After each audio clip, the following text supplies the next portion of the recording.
So here we are. No music at the moment. Oh.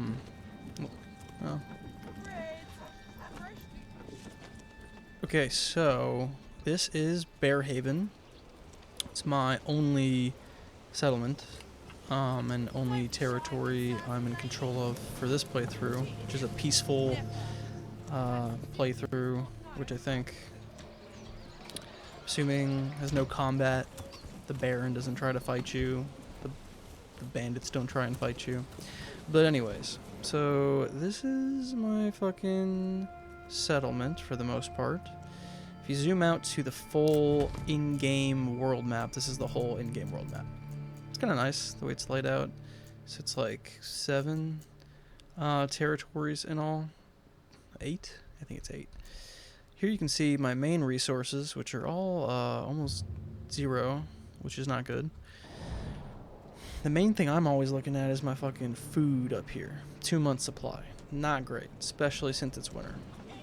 So a lot of the time, I click on my marketplace and I pin this tab up here so I can see, like, well, this is somewhat separate than the main surplus of food, but you can see how well fed your houses are, which is actually 87% is pretty good. It's like 40 fucking something percent a lot of the time. Houses are red. Makes me sad, you know. Fuel, see, that's no good. Up at those, the 2 at the top. I'm trying to get bread going here, and I really should be, because I have all this flour to make it to turn into bread. But these guys just, like, I don't know. They're not making bread fast enough. Look, I got 0 bread. Why do I got 0 bread if I got all this flour? That's my main gripe. That's my main problem in life, in general, is that why are these guys not making more bread? Come one, come all. That's why it's Bear Haven. It's completely barren of bread. But anyways. Where do I start? This is the construction tab. That's for how you build everything. I really like how you build most things in the game, especially these burgage plots. Just like, for example, you do 4 corners to map it out, but then it kind of like auto-fills, so you can fuck around with it and get different variations that you want, and then like you see these plus signs on the houses next to the other house icon means you can double up the population in those, so that's good for increasing density with fewer houses to actually build. Or like, it's just make a really long, skinny one. You can see all the land in the back to the house plots are for, like, you know, chicken farms or growing vegetables. So strategically having big backyards to these houses is a plus. Try to organize my city fucking in, well, you can see with these triangles how I've got the houses facing inward on the triangles. And this is just some flax I'm growing for ornament.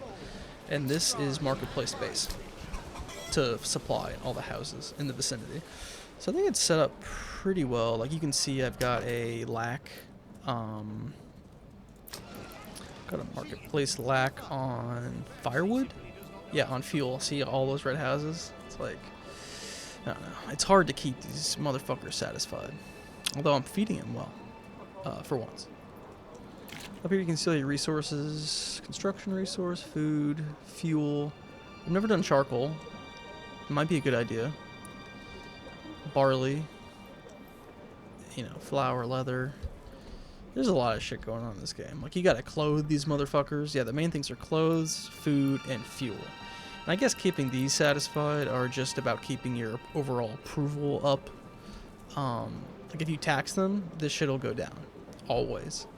Pretty much. But if, you know, you got like a really high church level and your food is banging, like, maybe it'll break even.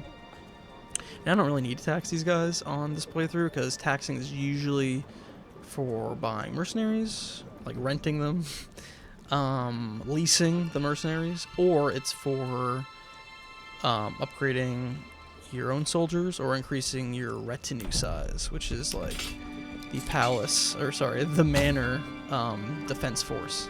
That's these guys. They're generally, they come well armored. If I just disband them, you can see here I can buy more of them.